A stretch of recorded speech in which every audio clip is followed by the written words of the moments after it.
Welcome to Financial Issues, where we help you steward faithfully by honoring God with your investments. Now listen in as we give you the practical tools and advice you need to become a biblically responsible investor. Good morning, everyone. Welcome back to Financial Issues. It's great to be here with you today. Seth Udinsky, Sam Case, and your host, Mark Minnella. Mark, ready for some fun today? I'm looking forward to it, brother. I am. Thanks for having me. Absolutely. Well, thank you for being here, brother. It's always a joy, and we are counting down the days till October 13th. Got just over a week left.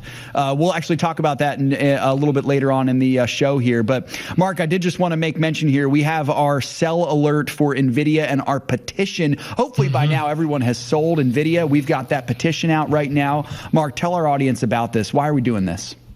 Well, if you really are concerned about our culture, the direction it's heading, how it's anti-God, anti-family, almost anti-anything good, then you have to look to why it's that way. And if you follow the money, it goes to the top of Wall Street, to the corporations. They're the ones that control the messages.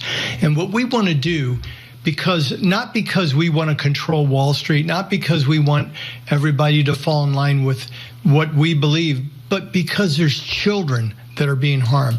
We're talking about innocent children who do not have a fully formed brain or an understanding, whose bodies are full of hormones, and they're taking these children and leading them to have mutilations done and chemicals put into their bodies.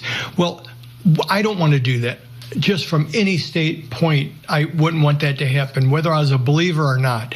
So what we want is for Wall Street, or the corporations of Wall Street, to stop trying to brainwash our children and the rest of society to accept these cultural evils. And to start just getting back to what they do. For Invidia, that's making chips. Why don't you stay there and then start giving some of that money back to your partners, your stockholders, and stop trying to change society with your stockholders' money, bottom line. So effectively, with this Invidia, what we're going to send to them is we're hoping to have tens of thousands, if not hundreds of thousands of people who want them to get back to doing what they should be doing and not taking money that should be going to stockholders or research or development and put it back to work where it should be. That's the bottom line of it. It's awesome, Mark. I'm so glad that we're doing this. Folks, I'm going to drop the link to this petition in the chat. We want everyone who's listening to this program to sign this petition, and we want you to send it. Let people know. Tell your pastors, your churches, tell your family members, everyone that you know about this. We want to make our voices heard. We really do. Amen. Yeah, and there's a special video on social media we shared just recently. If you just want to send that to your friends, so that way you don't even have to explain to them what's happening. Yeah. You just send them that video. I think it's only 1 to 2 minutes long. That does all the talking for you, and I think they'll get on board pretty quick. That's awesome. Hey, Sam, does it have a link on there also? You know, I have to check, but I'm pretty sure it does. Yeah, awesome. Good. We'll make sure to put that link to that video, Sam, in the chat as also once we find that, once we have that handy. So no, that's awesome. All right, Mark, let's get down to it here. We got a lot of questions to answer, and of course, as we always find out, not a lot of time to do it in the show. We'll start with Nate. Nate's 50 years old, and he says, on the recent conference call, you said that you suggest only 3% per company for each sector. How many companies do you recommend, and can you expand on that? What do you have for Nate, Mark? Okay. 3% per company is 3% of the whole pie, the whole portfolio. So it's not 3% of each sector. It's 3% of the whole pie to fill the percentages of the sector. Bottom line is that 3% per company is a guide. It's 2 to 3%. We don't need to get, down to the decimal point on that. And the idea is to create enough diversification to help level out a little bit of the roller coaster of the volatility on your long-term ride to creating wealth. That's the bottom line on it. So when you do 3%, if you 100% divide 100 by 3, you see you have approximately 33 1/3 stocks in there. So somewhere, depending on the portfolio you're in, you'll have between 25 and 30 different securities that you'd be holding at 3%. And I say 25 to 30 because there may be if it's income or even a growth, there might be a time where we say, well, we need to increase cash at this point, maybe keeping the powder dry, as we saw back in August we talked about. And right now, I'm not so sure it's not a bad idea to have some dry powder, but that's a different question. But you might have cash, or you might have other assets that may need to. You may have mutual funds or ETFs in there, which would take a bigger swath, because each of those buckets, mutual fund bucket or the ETF bucket, which is a mutual fund that you can trade just like a stock, but those have multiple issues in them, so they can be a bigger swath, a bigger percentage, and those are shown in the asset allocation. So bottom line, it's percentages, not dollars, that control the number of stocks. 33.5 would are the number of securities you're holding in your total portfolio. 33 1/3 would be about the max. So depending on what other is in there, it would be adjusted for that. I'm thinking that should clear it up. Now, there might be a little confusion when somebody looks at a slice of the pie, like a sector in the growth fund. A sector in the growth fund might say 9% for the sector. Well, if the sector says 9%, that's 9% of the whole portfolio. You would find 3 stocks at 3% each to put in there that match that sector's say technology or utilities or whatever.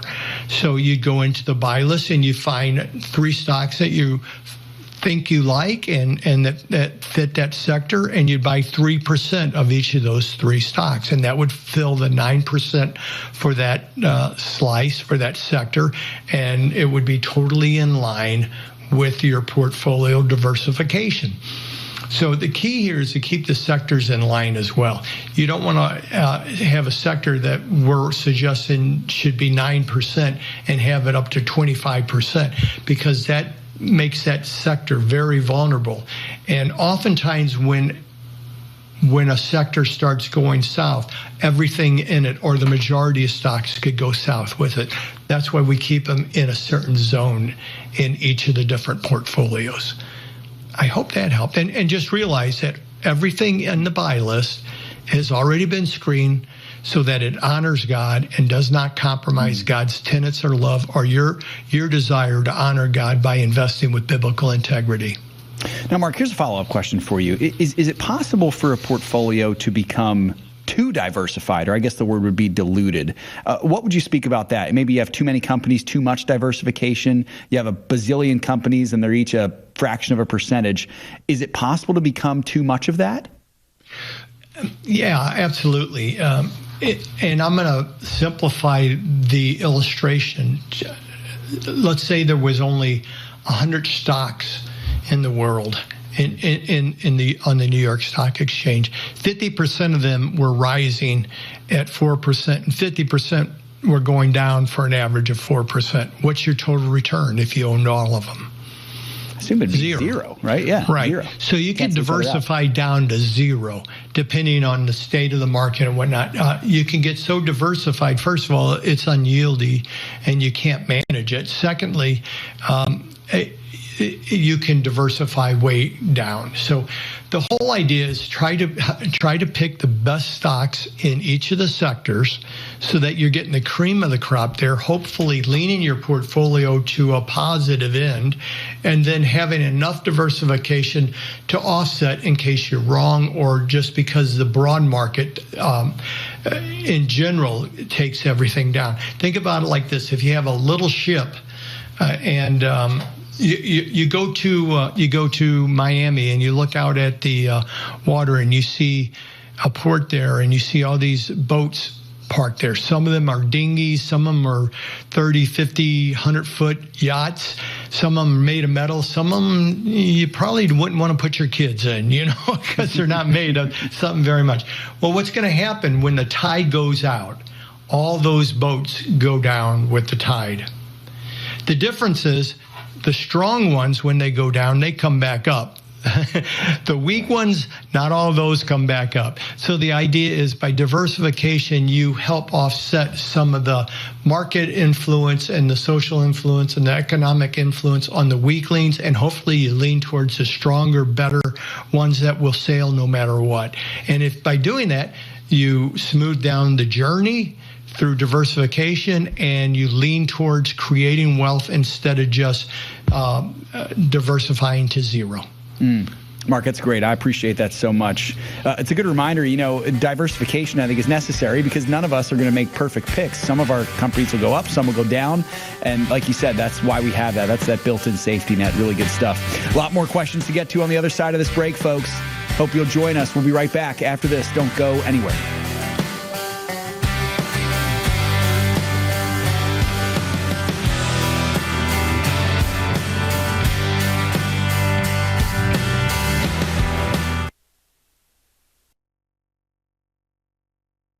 There are moments in life that define us. Choices determine the courses we take.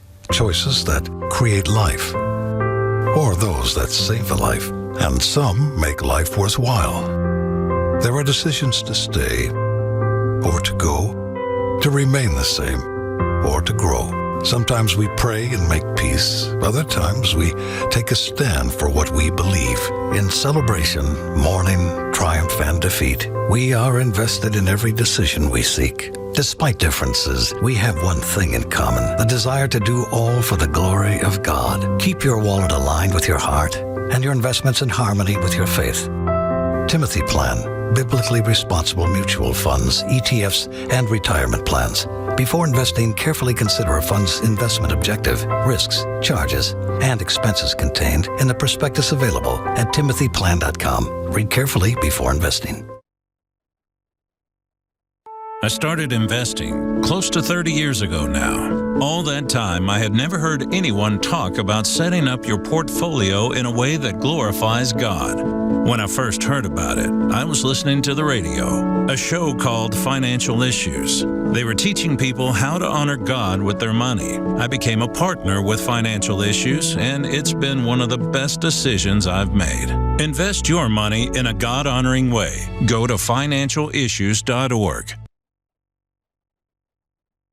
My baby was like this big, and I saw his heart beating on the screen. I went from, I don't want this baby, to talking to my child on the screen. That sonogram changed my life. I went from just Candace to Mom. To find out how you can support the life-saving mission of Preborn, go to preborn.com/FISM.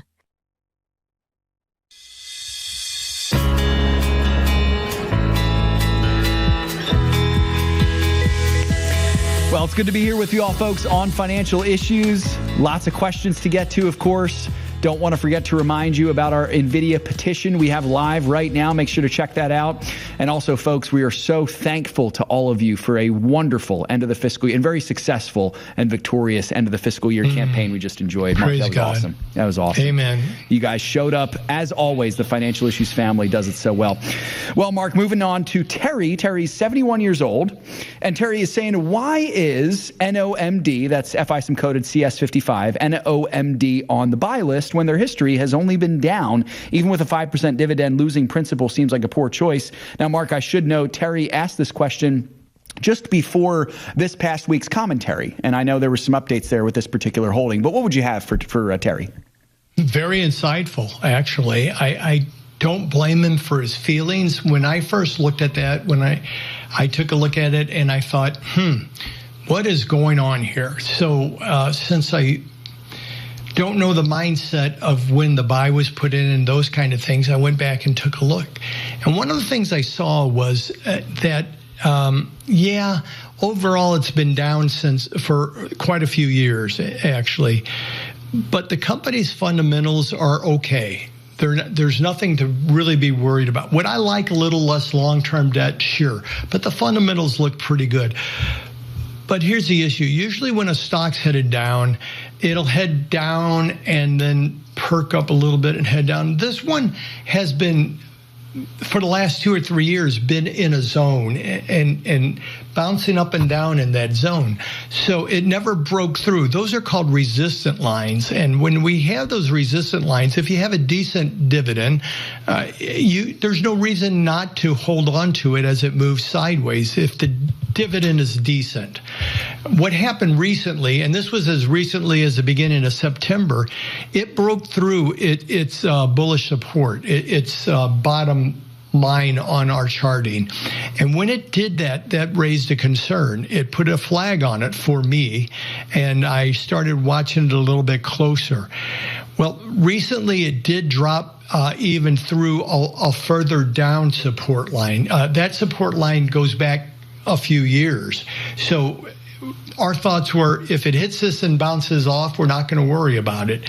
If it goes through, then we need to take some action and do something about it. And finally, there's another line that I'm looking at that goes all the way back to where it started, near the beginning of its sideways movement, where it hit down and then it started coming up and then moving up in here. So I don't want to get too far in the weeds, but it sounds like I already have. I'm sorry. But if it goes through that, and it's very close to that line, if it penetrates that, I'd be very concerned about that stock and probably would issue a sell, depending on a few other factors, of course. If it bounces off that, then what a great entry point for it, because it has pulled back that far. If it bounces off that and shows any strength in continuing up, it would be at a great entry point at this time. So right now, I still think it's a hold unless it just weaken and falls through the resistant line that I'm tracing right now. But I would say, Terry, good job taking a look at that. Remember that at Financial Issues, we're looking for stocks, we're looking for companies that are made of steel, that are for a long-term trip, designed for a long-term trip. We won't always take them down that trip if something happens along the way. The engines throw a rod, there's holes rusting through the hull or something. So we might get out sometime in there. This one is close to us saying, hey, we're tired of patching this, we're tired of the risk that this thing is hauling for us. So we're close to it, but it's on its last leg or its last chance for me, bottom line. Mark, maybe I'm opening a can of worms here, but is it helpful to think of those resistance lines as kind of floors and ceilings? Yeah, it really is. And especially what when the creates stock's those with moving. the stocks? Is it just the market stock pressure? does itself? No, the stock does itself. Oh, I see. Okay. The stock's movement determines that. So if a stock's moving up and then it turns and heads down and then starts moving up again, but when it hits the same, let's just say a stock hits a value of $100 a share.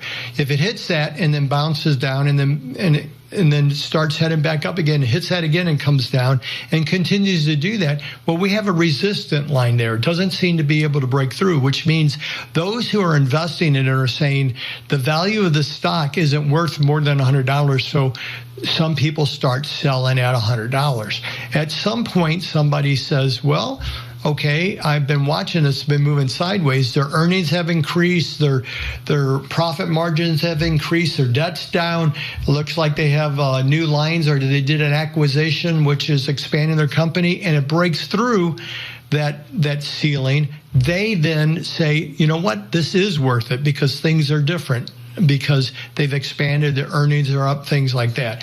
And so they'll ride it on up further, and then a lot of times, a whole lot of strategists are thinking the same thing. Same thing on the downside. It bounces off and comes back, bounces off, comes back. Then one day it bounces off and just continues to head down further than they're comfortable with. And they see it and say, okay, we look back at the fundamentals, earnings are down, or they lost their biggest customers, or their debt has grown through the ceiling.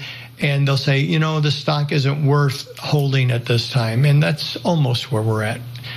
Yeah, that makes perfect sense. I mean, sometimes you see those trend lines where they're kind of zigzagging, and that helps explains why that gets established and why sometimes it breaks through. So that's great.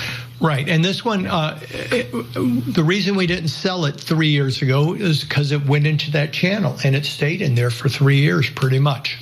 Yeah.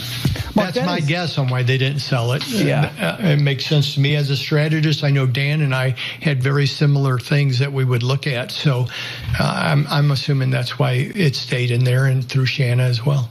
Well, Mark, I'm glad you gave that answer. And Sam, I'm glad you asked what you did too, because that was actually kind of a follow-up question I had, Mark. And maybe zooming back a little bit generally here is, Terry obviously has done his due diligence here and really has done a good job. How much of that would you encourage our partners to do, knowing that we have you and we have the analyst team? How much should we ourselves get into the weeds of researching these stocks? What do you think? Well, I think it's the best thing in the world to do. That's the whole reason we're here, is to help you to grow in doing it yourself. So getting into that, learning what this means, what are the different resistant lines? What is the bullish support and a bearish support? What are all the different ways to look at a stock from a chart or from its numbers, both fundamentally and technically? I would love everybody to be there. It takes a lot of work, though. I will tell you, a lot of work. And quite frankly, doing all the numbers yourself, it's almost impossible to do if you're going to have dozens of stocks to do it on continuously, or hundreds.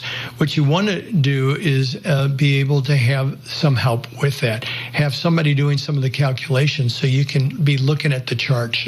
There's a lot out there to do it. Here, our whole goal is to provide you the tools, provide you the information and the guidance to help you do that for yourself. And quite frankly, another thing about the stock, if you're uncomfortable holding it, you should not hold it. Bottom line, it doesn't care if we have it on the buy list, the hold list, or the sell list. If you're uncomfortable there, go ahead and get rid of it. Find something else to put it in that gives you more peace. Remember, the Bible talks a lot about peace, about seeking peace. And if that's keeping you from peace, if it's irritating you, if it's bothering you that we've held it longer than you like, that's between you and God.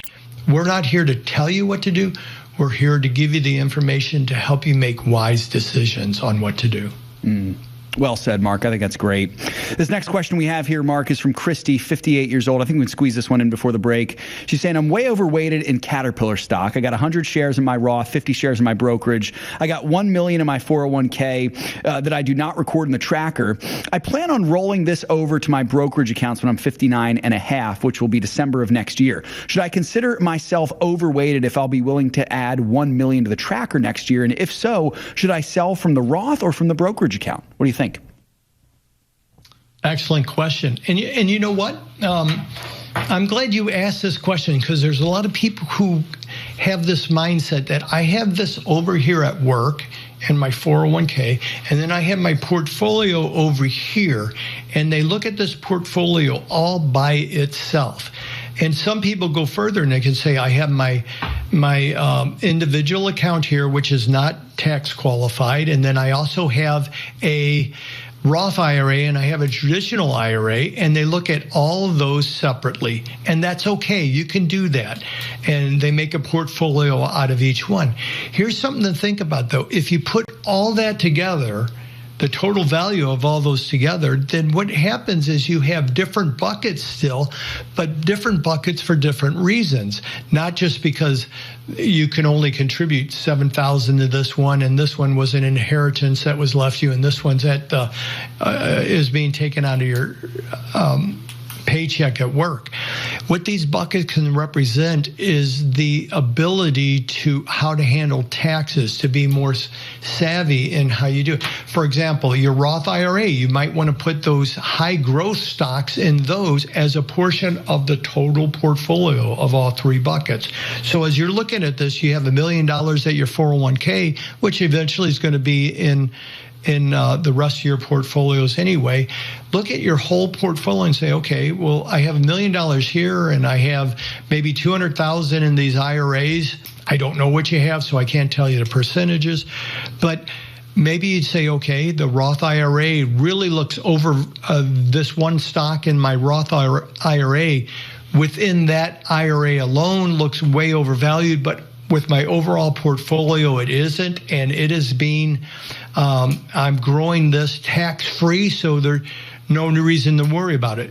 However, if that stock is a large portion of the full portfolio. I'd be very, very concerned about that. So you might want to look at it. I think I did a quick calculation here. I might be wrong with it, but I'm thinking for what you told me you own in that stock, you'd have to have a total portfolio of over 2.25% to be within the guidelines we would recommend for asset allocation for diversification.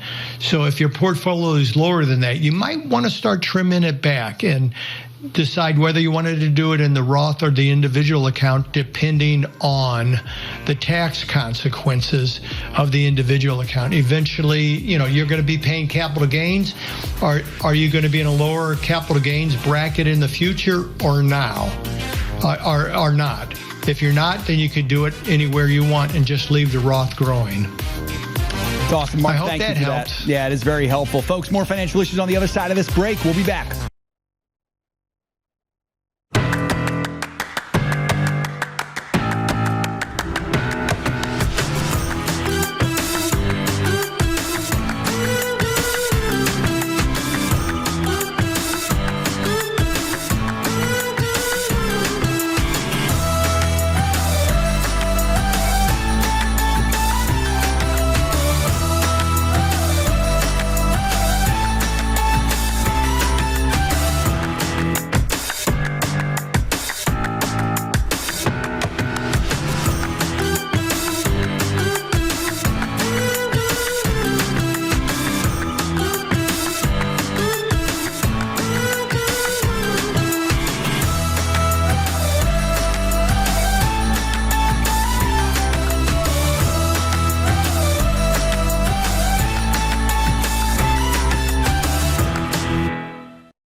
I started investing close to 30 years ago now. All that time, I had never heard anyone talk about setting up your portfolio in a way that glorifies God. When I first heard about it, I was listening to the radio, a show called Financial Issues. They were teaching people how to honor God with their money. That made a lot of sense to me. I guard my heart, my mind. I watch my mouth, hoping to bring glory to God in everything I do and say. Well, why wouldn't I want to do the same with my money? I decided I wanted my portfolio to glorify God. I became a partner with Financial Issues, and it's been one of the best decisions I've made. I want to leave a legacy of godliness for those who are following in my footsteps. Invest your money in a God-honoring way. Go to financialissues.org.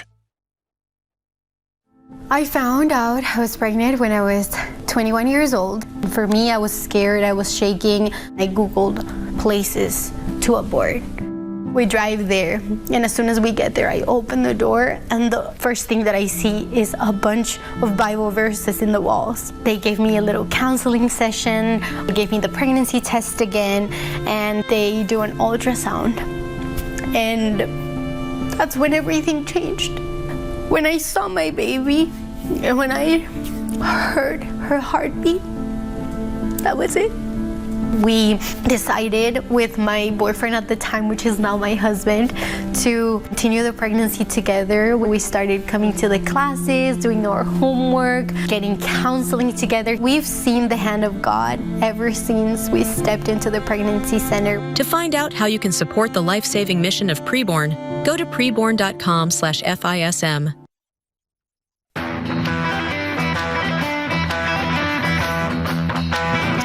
Folks, welcome back. We're back here. Great to be here with you all today. We've got Mark Minnella here with us. Mark, already halfway through the show. Just zips by, doesn't it? It just seems like we started. It always exactly zips right. by. Always happens that way. Well, let's get to some more questions here. Bob, 74 years old. He's saying, in review of the FISM commentary from September 23rd, 2025, looking ahead for the BEA release of the PCE for August and the BEA third estimate of GDP, Mark, what do you expect for these? Rising PCE, declining GDP, some others? What do you think? Is this a crystal ball question here, Bob? No. Mark, what do you think? You hear me laughing because you know my thoughts on this. I expect nothing. I don't expect them to go up or down. I don't know where it's going to go. I don't predict the future. Don't try to. Do I hope? Sure. But my hopes don't seem to fit what the economic geniuses always talk about. You know, for example, I want a lower PCE. I want the expenses in my household and every household to be lower. I want the cost of food, beef, eggs, salads to go down substantially. You know, that's my desire, is for families not to have to spend as much of their hard-earned money. Make it easier for families to have maybe one person go to work and one person be home with the children, like we had many years ago, you know. So I would like I'd like to see GDP up, you know. Why not? Why wouldn't we want GDP up? I don't know, all the economists are starting to pull out their hair. Mark, you're talking about low costs and higher GDP. That's inflationary. Wait, no, it's not inflationary. No, it's not. There's more levers than you're talking about, and you're confusing everybody. A good, solid, strong country like for the United States, where we're producing everything we need internally, where people I want low unemployment. I want the only people unemployed are those people who won't go to work no matter what, and then I don't want to pay them to not go to work. These are the things I hope for and want, but I don't trust the numbers coming from the government. I don't like the way they do their numbers. I don't like the idea that over the years I've seen inflation, the way they judge inflation, changed so many times. Some years they'll have automobiles in, some years they wouldn't. This is back in the 70s and the 80s. When automobiles went through the ceiling, they took them out. They said it didn't truly reflect because there was this large increase. I'm sorry, what are we measuring? We're measuring increases. That's what inflation is. So there's manipulation. See, you got me on my soapbox, Seth, and that was just wrong of you to do. That's my goal, Mark. So I'm not expecting anything. Yeah.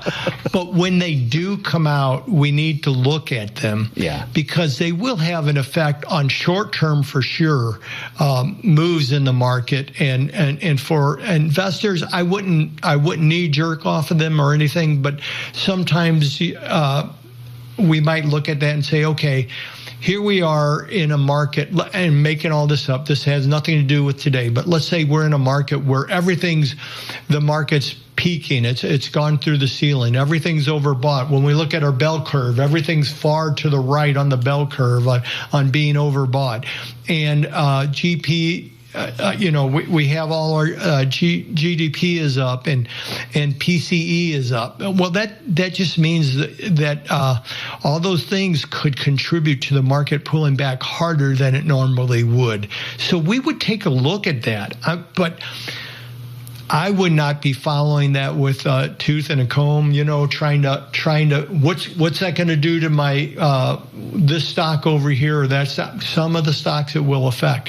Bigger things like wars and stuff like that affect your individual stocks even more. So I don't trust the numbers. Maybe they're getting better now, but even the Trump administration, you have to step back and think the bureaucracy is so big. Can he really clean it all up soon enough to make any impact? I know they're changing the way they do the numbers. They need to be steadier. They need to be more real. It shouldn't be surveys. It should be real hard facts. Anyway, that was a long answer to say, you know what? I'm just watching them. I don't have any expectations. Depends on who's off. And, like, what about during the Biden years? It didn't matter what your expectations were. They were going to put out whatever numbers they wanted. What about during the Obama years? Didn't matter what expectations were or the real numbers were. They're going to put out whatever they want for that moment. And then maybe down the road, do a correction that probably isn't even real either. So don't have expectations on those things. Don't get tied up into that. Don't let it steal your peace and joy. Just keep moving on. And when they come out, we'll take a look at them. And if there's anything to report, we'll give our 2 cents worth and then warn you not to overreact. I hope that helped, Bob. Mark, it kind of reminds me, and you have to forgive me, this is the stage of life I'm in right now, but when I have young children, when my son, for example, if he hurts himself on the trampoline or he skins his knee or something like that, it's the worst thing in the world. for him. But then when he looks back 15 years later, he's not even going to remember it. I feel the same way, about me. When I had my feelings hurt as a kid, or I hurt my knee, at the time it was so painful. Looking back, I might not even remember it right now. Is it that same idea here, where we see these numbers come out and they might cause some short-term frustration, but when you look at long-term investing, are they just a blip on the screen? Like, is that kind of like the right way to think about that? I think that's well said, Seth. But there's a really ugly side to all this, and that's projecting the future. Yeah. I'm a believer. I believe there's one true God, and I believe he is the only one who can see the future. And does he give insights occasionally throughout? Has he? Yes. But he's the only one who knows really what's going to happen and why. And there's been sorcerers, and there's been economists, and guys with spreadsheets weathermen, guys with spreadsheets in their basements forever. And all these people are trying to project the future. Or mostly they're trying to project the future. Some are trying to say, okay, if this is another reason to watch them, though. If it goes this way, maybe we could do this to help, and maybe this sector of the economy and these type of stocks won't do as well going forward for the next few years. So maybe our new buys will be over in these sectors which aren't as affected as much. If it goes that way, well, maybe the opposite could be true. So there is a little we can use it once the numbers are out. But until they're out, no use sitting up worrying or thinking or wondering what they're going to do. God knows, and he knew exactly where we needed to be for this very moment and for the next one to be closest to him. So praise God and wait for the numbers, and then let's talk about them. Well said, brother. Thank you for that wisdom. This next one up here, Mark, is, I hope I'm pronouncing this name correctly, Kukwa. And Kukwa's 79 years old. He says he just got noticed from Schwab that there was an energy transfer LP security litigation. He's wondering if he should sell now, or can he just hold on for now to avoid going down? What wisdom would you have for him, Mark? That's an interesting question. What stock was that? I'm sorry, I was thinking through as I think it was LP. To be quite honest with you, Mark, it was a limited partnership. Yeah, right? It was a limited partnership. Yeah. Well, that's not unusual for those type of lawsuits, for those type of master limited partners. That's not a bad thing. I mean, it is a bad thing, but they happen frequently, unfortunately, in there. It usually doesn't move the stock much. It usually doesn't have anything, in the past, I've seen them roll through over and over again. I guess what I'm saying is no knee-jerk reaction. If you like where you're at, just stay there. We'll see the stock, how it reacts to it, and until there's a final judgment on it, I don't think I'm thinking it's not going to be a big deal, but at this point. But the further we get into it, we would give an alert if we thought it was going to be about that. So at this point, again, I've seen over 30 years of limited partnerships. These lawsuits come. Usually, they come with a serious price movement of it, and somebody's unhappy with that. So there's about 653 million attorneys out there that have signs saying lost money in the market, lost money in your limited partnership, give me a call, and then that's how that kind of stuff starts, and then slowly it goes away, or it gets tossed out, or they did something wrong, and then we need to worry. Mark, I appreciate that. Folks, I do hope that you will say hello to us in our chat here. Did want to make mention also, folks, just so you know, so myself and Mark, we're actually going to both be out next week. We have some wonderful, never-before-seen content ready for you all, though, for the entirety of next week. I'll make sure to mention that in the next segment as well before we sign off on the end of the show. But once again, I can't remind you guys enough, October 13th is when Mark starts full-time. It's going to be an amazing, wonderful Wonderful time. Mark, I'm so excited for that. Wake the kids. Tell the neighbors. Yep. October 13th. Tell everyone. We want to see you there. Yeah. Guess what, kids? Mark Minnella is on the TV. That's right. And when you give them the Invidia petition, tell them, hey, Mark's starting as the host on October 13th as well. We want to get the word out. We're so excited for that. So, you'll be seeing some great, never-before-seen content next week as Mark and myself and the team, as we take some time before we get ready for that big start on October the 13th. Again, you don't want to miss it there, folks. And again, make sure to say hello to us in the chat and sign that Invidia petition as soon as you can. We got a couple more questions to answer here, Mark, on the other side of this break. It's great to be here with you all today on financial issues. And we're here, of course, every day to help you honor God with the money that he's given you through biblically responsible investing. We want to teach you to invest with biblical integrity. It's a great thing for you to do. We'll be back with more financial issues right after this. Stick with us.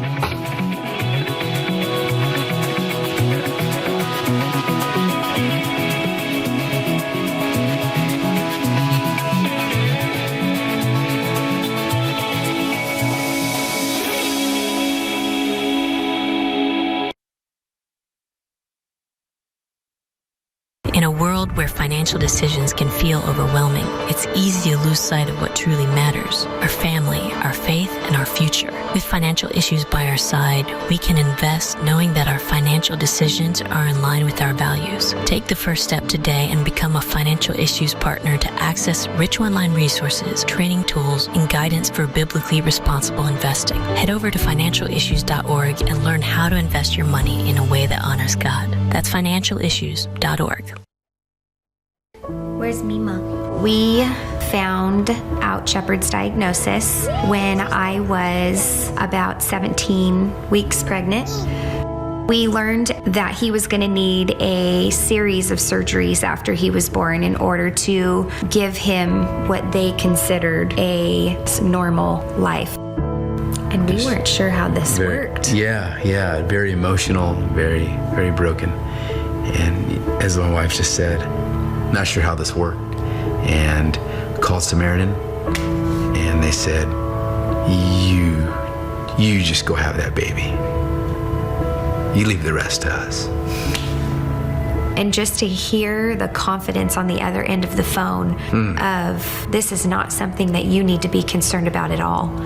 You focus on the health of your family, the health of your baby, and we will walk with you every step of the way. If a woman sees her baby on ultrasound, it doubles the likelihood that she'll choose life. On top of that, we share the gospel of Jesus Christ with her. This is why you should support preborn. Then they sat me down. If you were to die today, do you think you would go to heaven? And I was like, no. Keeping the child was my first stepping stone. And ever since then, God has cleaned me up from the inside out. Help support women in need. Go to preborn.com/FISM. The opinions and recommendations expressed on this program do not necessarily represent the opinions of the station or any of the program sponsors. Additionally, all products or services offered by the program sponsors may not be known by the program. Well, it's great to be here with you all, folks. Make sure to sign that Invidia petition. You can find it on financialissues.org. It's the pop-up right there. Just click on that, take action, and you can sign that petition, get involved, make our voices known. Mark, let's keep on going here. We've got Michael is up next. Michael's 70 years old. He says, hey, Mark. Great to have you. I am a monthly partner. I just turned 70, and I'm in the growth and income model. Now, I still have a position in the Timothy Plan ETF TPSC. I bought this when Dan was the host. It's not in the newer asset allocation model anymore, so should I sell it or should I hold it? What do you think, Mark? Okay, yeah, it's not in the new model, I believe, because it sounds like you are in the financial issues growth model, or did you say growth and income or growth? He said the growth and income, yeah. Yeah, so that's more of an individual securities type of platform. I think over time they were moving to less and less ETFs and mutual funds in those portfolios. So that's why it's not in there. Could you move out of it? Sure, especially if you're trying to get the Could you sell it off? Sure, especially if you're trying to get the allocation proper with each of the sectors and the percentages for each, the 2 to 3% for each holding in each sector, up to the amount for that sector. It'd be hard to do that otherwise. The Timothy Plan small cap ETF would be a big part in there. Now, is there any hurry or is there any rush or is there anything wrong with that? No. There's no red flags. TPSC is a good fund. Actually, small caps are starting to look better and better throughout the year. They have. So we're seeing a little bit comeback on that. But I would think that if your portfolio is of the size that you're comfortable with using an individual securities to fulfill it, that you eventually want to trim that down to zero and just use the individual sleeves, the percentage for the individual sectors, and find the individual securities in each one. And that'll fulfill the small caps that you need in there as well. Great stuff, Mark. Next one up is Anita. Anita says, hi, Mark, I'm 77. She says, I've set up my portfolio using the FISM strategy, but I'm finding it harder to keep up with the DIY side of things. Now, I still want my investments to keep their biblical integrity, but I'm not sure I'm able to manage it on my own anymore. Right now, I'm just praying that the long-term strategy is staying the course without adjusting. What would be the best next step for me? What do you think, Mark? Wow. I'm hearing a really warm voice telling me this. I don't know why, but when you read that and when I saw it before in our Hey Mark questions list, there's something in my heart got tugged a little bit, and I can understand sometimes even if it seems easy to somebody else, it's not easy. For example, we believe it's easy to do, pick your asset allocation and then pick a sleeve and then go over to the buy segment and sort it by that sector and then pick a couple and put it in there. But then there's other things you have to do too, like then go to your brokerage and go out on the brokerage and go to your portfolio and then look them up on there and buy them on there at the correct number of shares or the dollar amount. And all that can become overwhelming at some point for some people. And I get it. So, seeking someone who understands who you are, where you're at, how you got there, what you believe. And that's the most important part, what you believe, that you're a Christian, that's not just a social club. That means that you have a relationship with the one true God through his son, Jesus Christ, who died on the cross for you. That's if your advisor does not understand that and does not understand that you believe in God's written word and that you want to live by it, then how can he give you any wisdom on how to manage your portfolio? So you could seek out somebody to help you with this, but I would give some criteria to that. First and foremost, they need to be a strong believer in Jesus Christ as their Lord and Savior. They need to be a mature Christian, somebody who knows the word and knows the guidance of the word, so they're not giving you conflicting guidance with your beliefs and your values.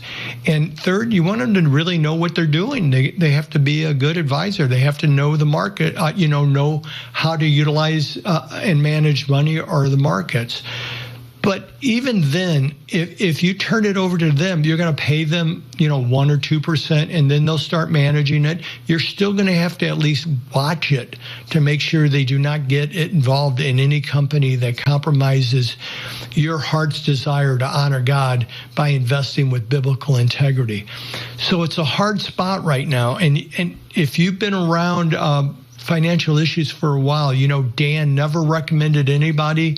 I think Shanna was the only person he ever would even consider recommending. And I don't think he did that, really. I just know he had a lot of respect for her. So it's very, very hard to find somebody because most advisors are not true, uncompromising, biblical, responsible investment professionals. It's very difficult to find one, but it might be out there. Instead of going in that direction, if it's not the trading that's the issue on your platform, if it's just following how to do things on financial issues, write us another email. Tell us exactly what's difficult about it, and we'll see if we can help you somewhere. I'll see if I can help you somehow to systematize it to make it easier. And maybe there's even something we can do on the show and or in our newsletter or our alerts to make it easier for you to do so. We want to make it easier for you to honor God in your investments. So let us know more specifically, and we'll try to do all we can. And if you come across an advisor, that's fine. Let us know who it is, and maybe we could help you to understand where he's coming from. Mark, that's great. I echo your sentiments in the beginning there when you were talking about, the heart that Anita has behind this question. And I hope this can be of encouragement to Anita as well. The person who is most trustworthy to be in charge of your money, Anita, is you. You have the ability to be able to do that. You really do. It can be very intimidating, right, Mark? I mean, I certainly feel that. I'm just a regular guy, trying to do this well, but I'm just following the FISM strategy. I'm following the do-it-yourself strategy. I'm selling you guys sell and buying you guys buy, Part of that comes from the noise, from the talking heads, all the voices out there, the TV, the social media, and everything. It might help, and I don't know if this will, but to get more focused in on financial issues. And anytime you have a question, if you're like, okay, you're following a long-term investment, but if you see an alert and you don't understand what you should do, write in, email us, let us know. We're happy to respond and help. We're happy to guide you along the way. So we want to make it as easy as possible for you to be in charge of the assets that God has given you to be steward over. And you don't even need a financial professional, really. Maybe if some of it is just the technical stuff, maybe do you have a friend, a neighbor, a son or daughter or a spouse, or I don't remember if you gave that information, that could like once a month or once a week get together with you, and you could go through it and take a look and compare it, and then maybe ask any questions you need to. Mark, that's wonderful. I'm so glad you said that. It gets me excited to see people like Anita, Mark, because it seems like she is right there. Like, she wants to do it. But understandably, she might be feeling a little bit nervous because she just doesn't know where to start. And I hope that our listeners, upon hearing this, can hear us say, we love this. We love that you're interested in learning. We want you to ask.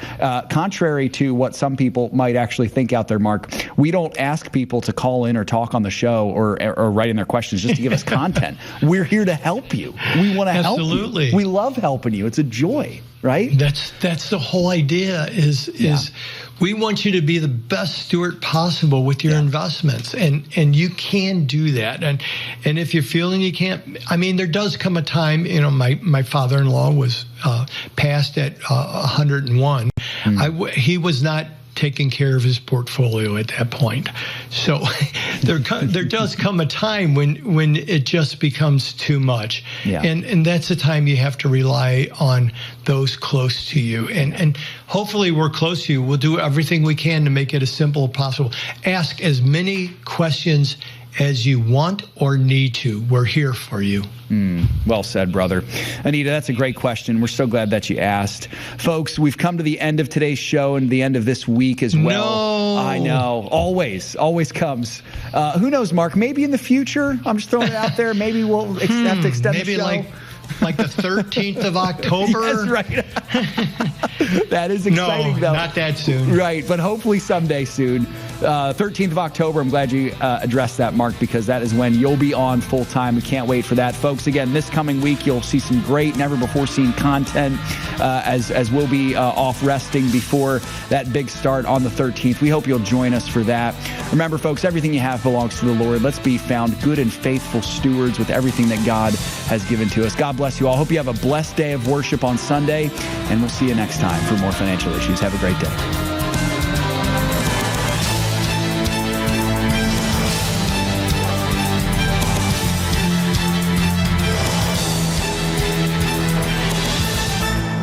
we ever forget that we're one nation under God, then we will be a nation gone under. Thank you for joining us. This has been an FISM production.